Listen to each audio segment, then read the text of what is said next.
আপনারা বিভাগ নিয়ে আন্দোলন করতেছেন, বিভাগ নিয়ে থাকেন। আপনারা মেয়েদেরকে অসম্মানজনক কথাবার্তা কেন বলতেছেন? এগুলো নিয়ে কেন পোস্ট করতেছেন? আপনাদের কি নৈতিক শিক্ষার অভাব?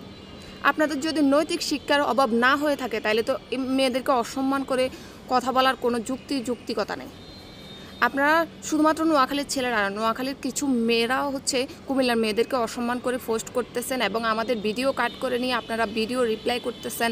What is this?